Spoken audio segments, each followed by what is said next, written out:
need a specialist, and that specialist may be 75 miles from your house. So it's all fine and good that they're giving you that $175, but all of a sudden, where's the access to care when you really need it? So this is why having an agent is really, really important. And I've been working with the Medicare community for over 13 years. And one of the thing I have no problem with is telling a person that I'm in front of, this plan is not for you. I'm not in it for the sale. And that's what needs to be the difference maker, because you'll have people out there that are peddling, as I'd like to call it, because they want to make the quick buck, the quick commission. But then when the problem comes up and the phone is ringing, they're not the first ones to answer it. I answer my phone any day, anytime. And if I can't get it, I respond back to the voicemail because that's what I'm supposed to do. And this is why I have over 600 clients when it comes to Medicare. And it's because I call them children because they only call me when they need something, but it's all fine and good. But needless to say, knowing the company that you're involved in is so important, because you can have these companies that start out, and in my 13 years I have seen companies come and I have seen companies go. And there are some major players out there, and I know of one company in particular that has been in the Medicare arena for over 45 years. So that shows stability. And stability is the key, because you don't want to wind up like I went through in Hurricane Andrew, where Hurricane Andrew wiped out the entire South Florida. And you have all of these insurance companies that went belly up because they didn't have the funds for it. And that's another thing that you have to really look at is how deep are the pockets for the insurance companies so they can pay for the claim. My brother just had a kidney transplant in June of this year, and kidney transplants are not buy one get ones. You know, they get pretty expensive. And 2 years prior to my brother getting his kidney transplant, he ran up a bill close to 2-3 million dollars. So uh, he was in the right plan, because when I had initially enrolled him in a plan and he told me, "Hey, my kidneys are at 27% function," I said, "Listen, we need to make a shift and we need to do it this way because." And when I explained it to him, it made sense. Let me shift now to right now with the healthcare. Right now, we're going through the marketplace deadline, enrollment period as well. That enrollment period runs from November 1st through December 15th, and that's for a January 1 start date. And this is where you really have to get with your agent. So this way you can provide them with the updated information. So this way they know what subsidies they qualify for. And sometimes you have to be careful, because even though your premium may be zero, your deductible and your maximum out of pocket may be the same number. So if they tell you, well, your deductible is $8,350, what that means in simple English is you're on the hook for $8,350. So sometimes inexpensive sounds good, but in the long run, it'll cost you some dollars.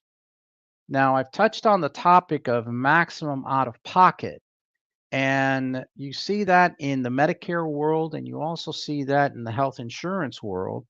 And that it means to you is that that is the most you will pay. I call it a financial safety net, solely because that way you can be able to understand that you would be responsible for that amount of money. Once you've hit that number in a calendar year, then the plan will pay 100%. So this is why we have to really kind of get an understanding and have to have an agent that's willing to work with you, explain certain things to you. So this way you understand where the numbers are coming from. When you have somebody that says, here's the pen, sign here, you need to say, whoa, let's pump the brakes, let's back up, answer these questions. And I spend an hour, hour and a half per client because I don't want to just go in there, say, here, this is the plan, these are the benefits, sign here, and then me go down my merry way. No, I don't ride off onto the sunset until my client says, okay, I'm good. And I've even had my clients call my phone so they can see that when they call, it's my phone ringing, not a 1-800 number where you have to press 1 for English, 2 for Spanish, or whatever it is. But that's how I earn trust. And another way of earning trust is being able to walk away. I'm not in it for the sale. I'm in it to putting the right person in the right plan, because I treat all of my clients like they're my family members. In fact, I have an 85-year-old sister, I have a 70-year-old brother, and my sister-in-law who's 69, and I got a bunch of kids. So I'm pretty much all over the place, but trying to keep tabs of everyone and what their insurance is all about is very key. And that's why I tell my children who have children, I say, what are you going to do if something happens? And then you get the answer, oh, but I'm young. That's great. I see the S coming out of your shirt, but eventually when the creator calls the creation to come home, you can't say no. So, this is something that we have to understand, that if you're young and you have an opportunity to get life insurance, take advantage of it. What people don't realize is that little 330-acre piece of property in Orlando called Walt Disney World was all built from life insurance. Walt Disney sold all of his life insurance to build what's known as a multi-billion-dollar business. And that was because of planning. So I know I've really unloaded a ton of information. And the one thing I do want to mention here is that just like salvation shouldn't be treated like insurance, like life insurance, or as I like to call it, fire insurance.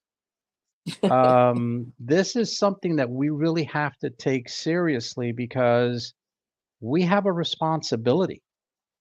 And the last thing we want to do is make our kids work harder in a world where we really have to work hard. And there's no need for us to make them work harder. And that's what I got. We did have a question from country, one of our viewers, faithful viewers, and I believe reposted again. I believe he was asking, is this across all insurances or is this across all states? I wasn't sure which one, but if it is what you talked about overall when it comes to Medicare, all those private insurances, is this across all the insurances? And number two, is it across, does the different states, or do they vary? I don't think when it comes to Medicare they do. I could be wrong. Got something. Okay, so with Medicare, Medicare itself is the same across the entire states, all the states. Now, when you start getting involved with Medicare Advantage plans, each state is designed differently. And because we live in Florida, what the Center of Medicare and Medicaid Services has done is they have divided Florida into different regions. So, for example, Volusia County, where Daytona Beach is, that would be considered Region 7. And Orange County, where Orlando is, Seminole County, Brevard County, where I live in, is considered Region 11.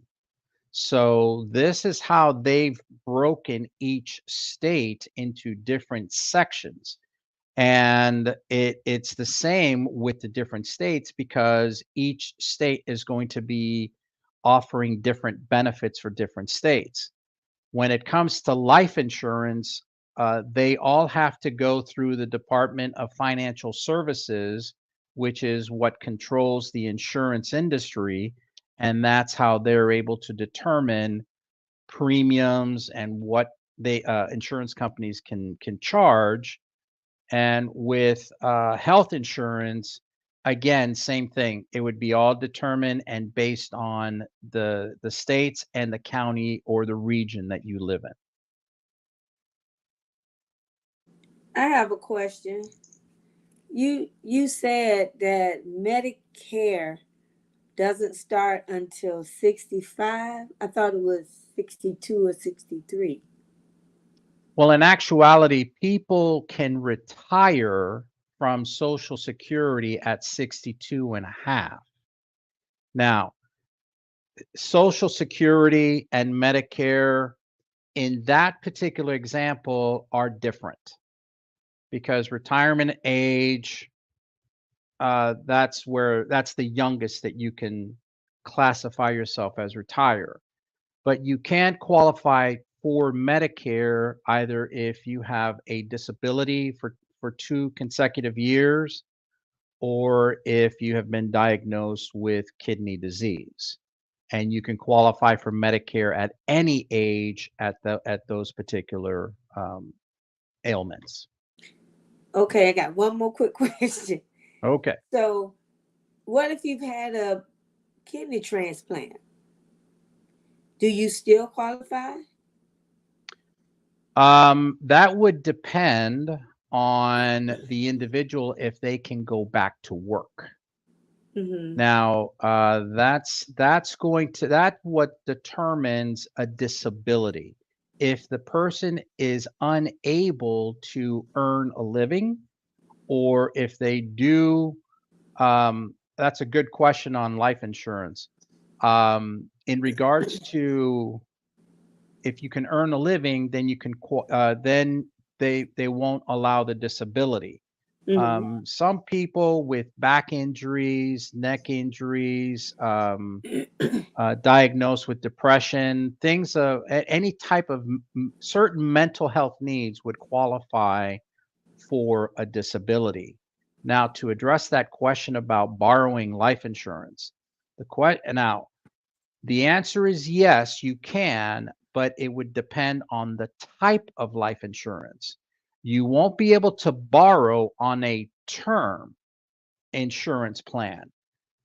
Just to let you know, a term insurance plan, to really make it simple, it's like buying a car.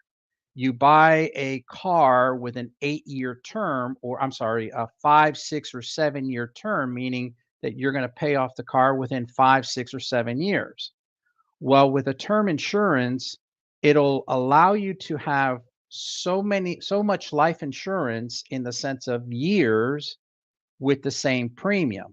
However, if you're going to renew the premium on a term insurance, when that term is over, then at that point, they're going to give you a rate based on your current age.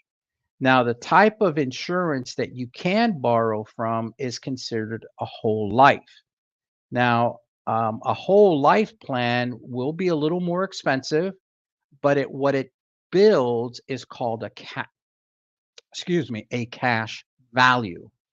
At that point, you become your own bank because if you have a $50,000 life insurance plan that's a whole life, and you've built up, let's say, $10,000 cash value, you can actually take a loan. You would pay some fees there, but you can actually take the loan out and you can either pay it back the way you want to pay it back, or if you don't pay it back at the moment that you are deceased, the insurance will get their money back and then they will pay your beneficiaries what's left over.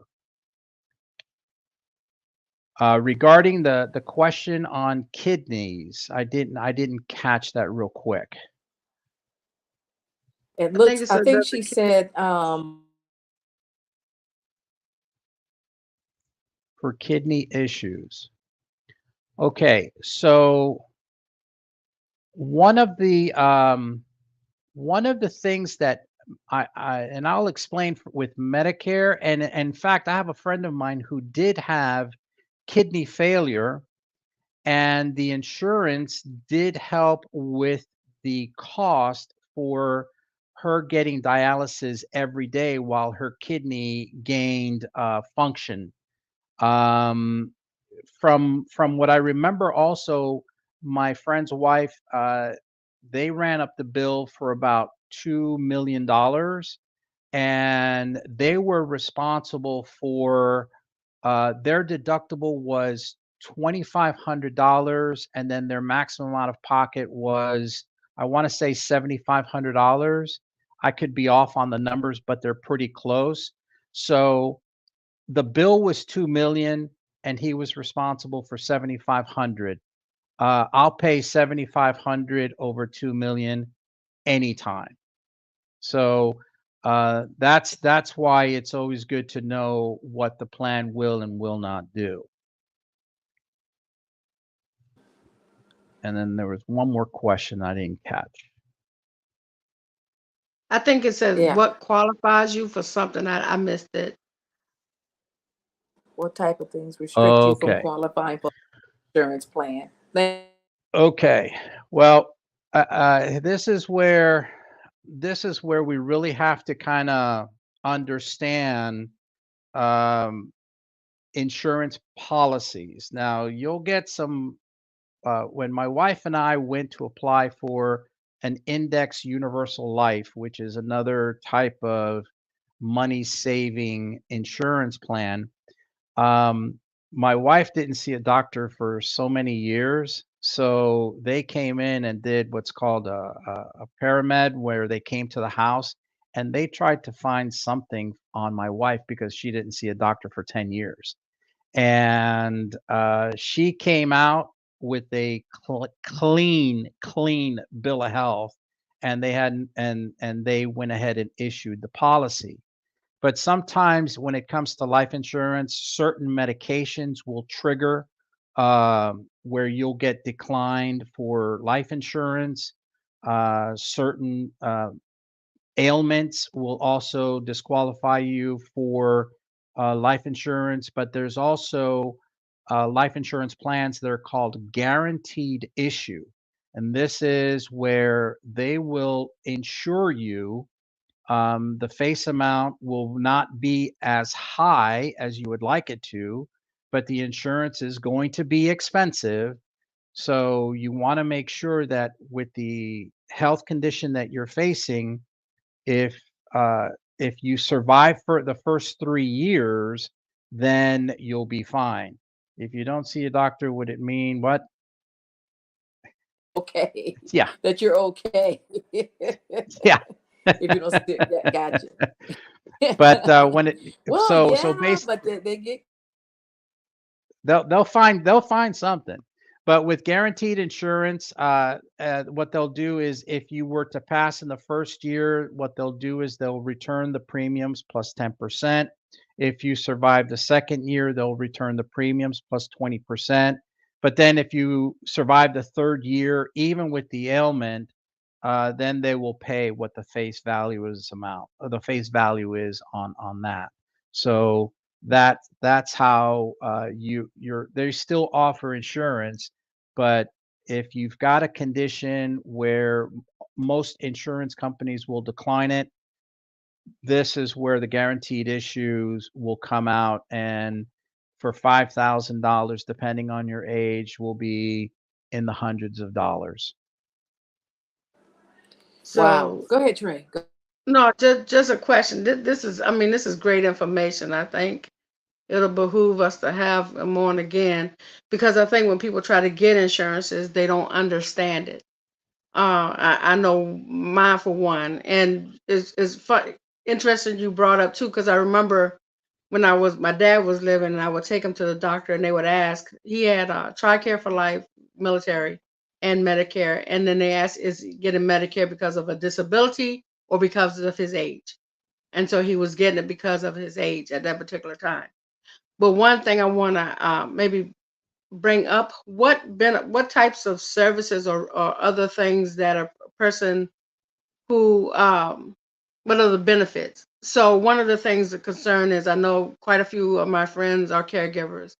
One of the things that's costly are APUs, adult protective undergarments, that they have to pay out of pocket, or home health aid, or other things that mounts up, that become very costly. Are there resources or something in the Medicare that they can qualify for? Because, I think some of the frustration, and I'm just bringing it out, is that people think when you work so much, and then when you get to the point where you need services, it's still a cost on top of that, and you don't get what you thought you would be entitled to. And that's a great question, and it's something that I do come across. And um, with Medicare, this is where it's really handy to have someone who knows the particular numbers when it comes to an income minimum. Now, there's a status known as a dual eligible. A dual eligible means that the person qualifies for Medicare and Medicaid. And this is where, with the Medicaid portion, if the individual qualifies for a long-term care waiver program, that along with Medicaid, they give so much money a month to help absorb some of the cost of the undergarments that you were talking about, Trey. And depending on the company, there are some companies out there that do offer 200, $270 a month for over the counter, and those are for the individuals that qualify for Medicare and Medicaid. And that's all based on income. Now, if the individual earns about $1,000 or less a month, those are pretty good candidates to be able to apply for the dual eligibility. So this way they can get the kind of assistance that they need with the over the counter benefit that you are referring to.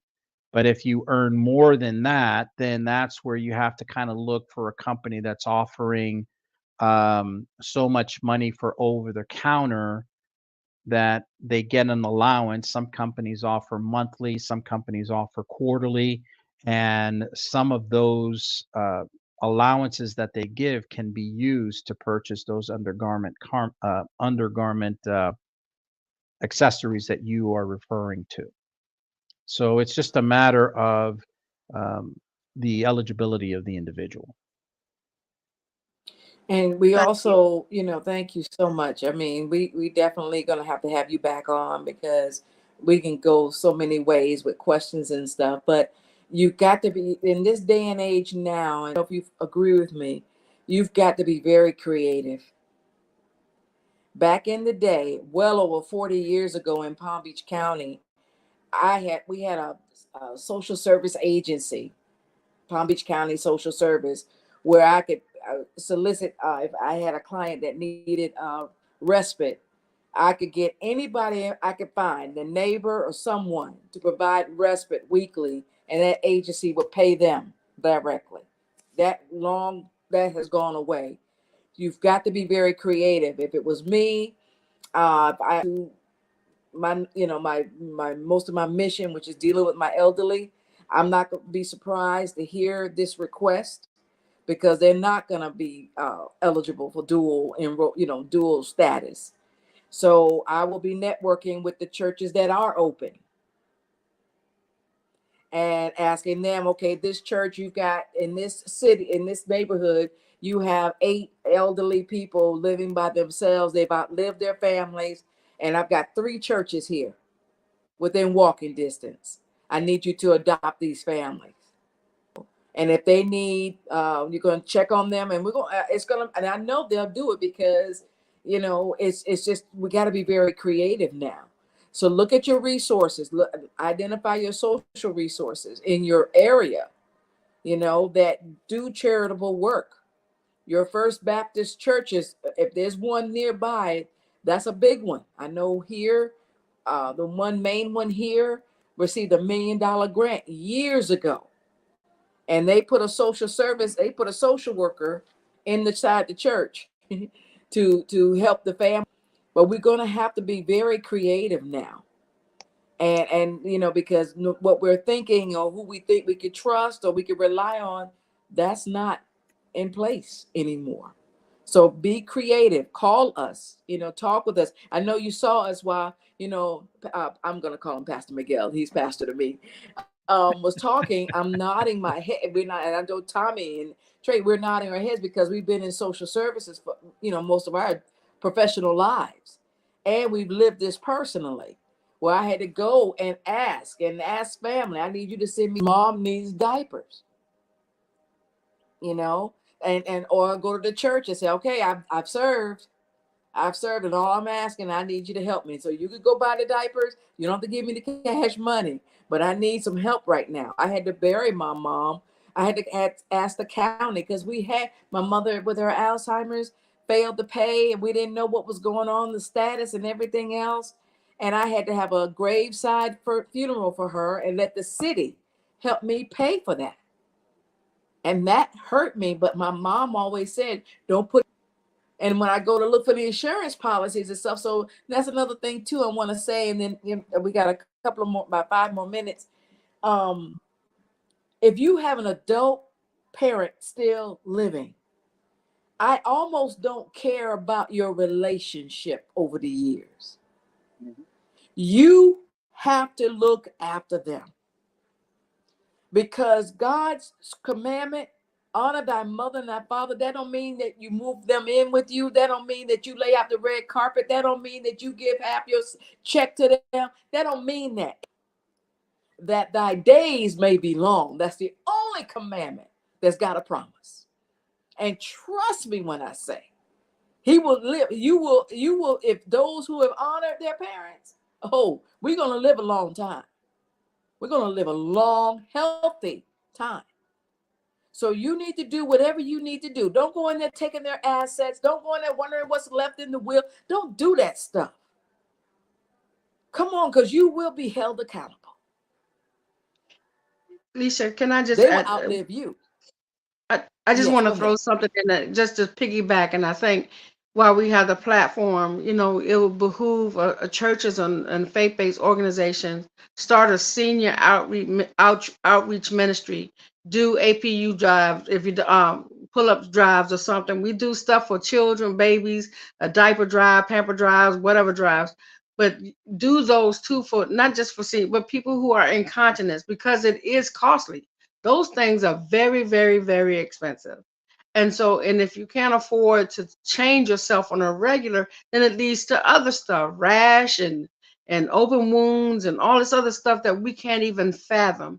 And there's seniors out there suffering, and people do not know that. So I just want to put that out while we're all talking about it. Someone out there maybe start that. Have the teens get involved as a youth project to donate or raise it or whatever, to solicit things like that for our seniors in the community that don't have a resource. And we can do it cross state, cross county. Get in touch with us. We'll do it. We'll have to. You're right. Because it has to happen. It's real. This is a reality. less than 2 minutes.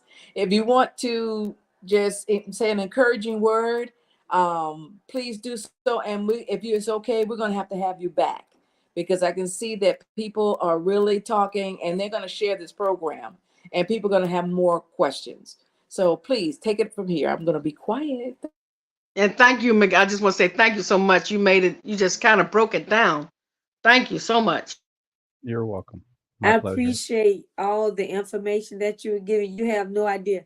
While the thing was coming on, I said, "Oh God, I got to get my pad," because I've been jotting down the things that you've been giving us, and you broke it down to the point that now I kind of better understand it. I'm sick of people calling my aunt, because I'm a caregiver for a 95-year-old, I'll and be. the things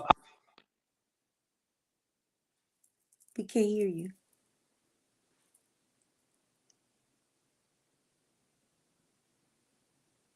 We can't hear you.